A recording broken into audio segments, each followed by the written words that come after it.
Alors, Julien Cognam, je suis le coordinateur de la plateforme CapRepi, qui est une plateforme d'aide et de soutien aux aidants de personnes en situation de handicap sur le département de la Vendée. Et ce, quel que soit l'âge de l'aider et la typologie du handicap. Donc, ça veut dire qu'on vient brasser de façon assez large les situations. En tout cas, on a des situations à gérer qui sont multiples, avec des réalités aussi qui sont très différentes. C'est un financement, une plateforme financée par l'ARS et la MSA à 100%, coportée par l'A85, l'ADAPI ARIA, pardon, Handi Espoir, Organdi, DAPS 85 ADMR. Hein, pour faire rapide, d'API, Handi Espoir, Organdi, des acteurs majeurs de la prise en charge des personnes en situation de handicap sur le département en termes d'établissements sociaux, médico-sociaux. Le DAPS 85 est le dispositif d'appui au parcours de santé et l'ADMR qu'on ne présente plus en tant qu'intervenant sur les services d'aide et d'accompagnement à domicile. Alors nous, sur la plateforme, on va coordonner les offres de répit par le service d'aide et d'accompagnement à domicile, par les accueils temporaires et les accueils de jour, et ensuite sur davantage l'accès aux offres de loisirs, type crèche, micro-crèche, pardon, centre de loisirs, voilà, en mobilisant les acteurs du droit commun. Deuxième volet d'accompagnement où on va être davantage sur la reconnaissance du statut d'aidant, la mise en place des groupes de parole à destination des aidants, de formation, le soutien administratif qui est quand même une partie très importante dans la partie soutien de la plateforme aux aidants. Et puis le troisième volet, à moyen terme, la plateforme doit devenir aussi ressource pour les partenaires sur le sujet des aidants, c'est-à-dire qu'elle doit pouvoir répondre à des questions en lien avec le sujet des aidants et qui peuvent être des questions qui peuvent être bloquantes ou en tout cas sur lesquelles on a des questions par rapport aux partenaires qu'il faudrait mobiliser. C'est une plateforme qui est basée essentiellement sur le partenariat et ça, j'y tiens, c'est très, très important. Pour faire juste un tout petit retour sur le coportage, ça en fait partie aussi puisque ça vient donner le message du coportage justement et du faire ensemble. Et ça, ça me paraît très important dans le fonctionnement de la plateforme. Et ça vient aussi faciliter, on va dire, la mise en place du réseau et du partenariat sur la plateforme. Il est très clair qu'aujourd'hui, sans partenariat, la plateforme ne peut pas exister puisque c'est une plateforme de coordination des ressources départementales et territoriales. D'où l'importance d'avoir une bonne connaissance, une bonne cartographie de ce qui existe sur le département en termes de ressources. Euh, pour marquer notre partenariat, on a créé une charte d'engagement partenariale qui vient un petit peu définir les valeurs communes d'accompagnement. Alors, c'est plus une charte qui a pas forcément de valeur légale, mais en tout cas qui a une valeur symbolique de vouloir faire ensemble pour les aidants. Aujourd'hui, on travaille avec une soixantaine de partenaires, associations, services sur le département, dont une trentaine sont signataires de la charte d'engagement, que ce soit sur les établissements sociaux médico-sociaux, que ce soit sur les services d'aide et d'accompagnement à domicile ou que ce soit sur les associations ressources. Alors, je ne vais pas les nommer parce qu'elles sont nombreuses et ça prendrait trop de temps. C'est vraiment une question de co-responsabilité aussi face aux besoins des aidants et je pense que c'est quelque chose qui est partagé par l'ensemble des acteurs. Donc ça, c'est important de le souligner. Il y a une force territoriale associative qui est exceptionnelle sur le département de la Vendée. Et c'est aussi la raison de ma participation aujourd'hui, c'est parce qu'on doit, je pense, apprendre à se connaître les uns les autres et du coup faciliter la mise en place des actions, là pour le coup, en faveur des aidants. Par exemple, je vais donner un exemple très rapide.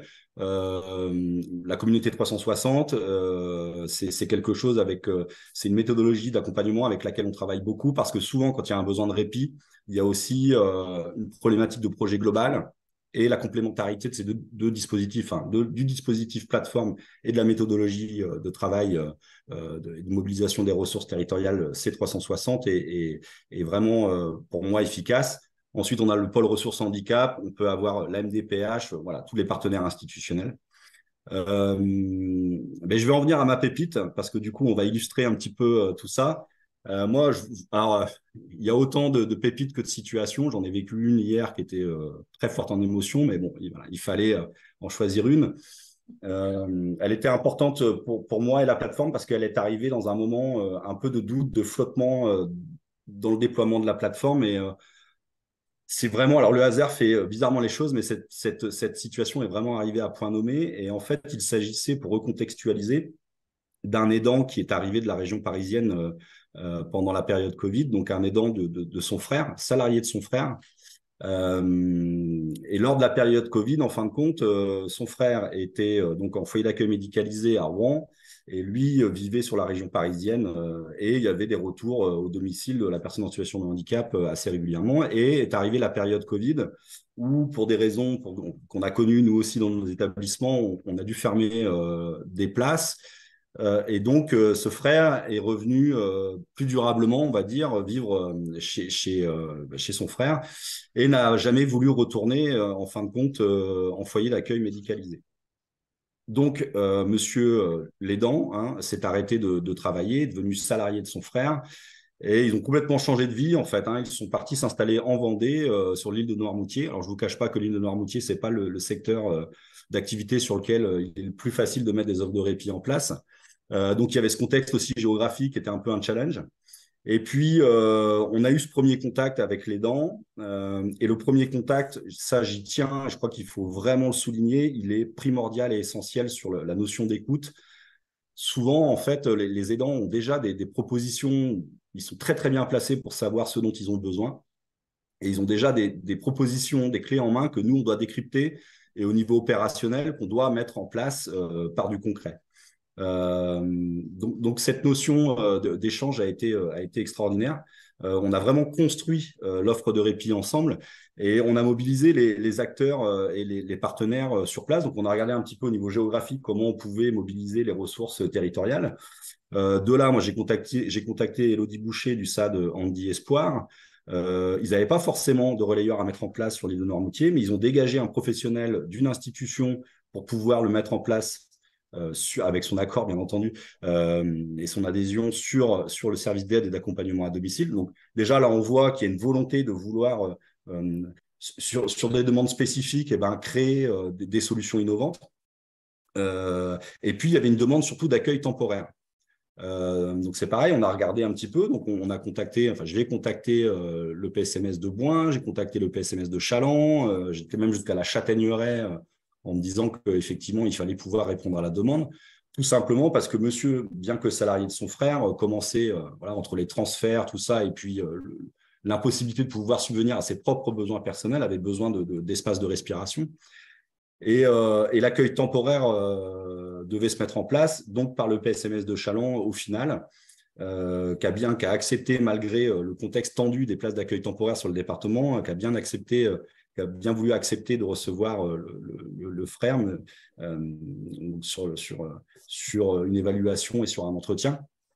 Et finalement, ça a donné lieu à un accueil temporaire, mais le temps que ça se mette en place, on a pu mettre aussi également en place un service d'aide et d'accompagnement à domicile pour venir intervenir au domicile et permettre à monsieur de pouvoir respirer un peu et de subvenir à ses besoins.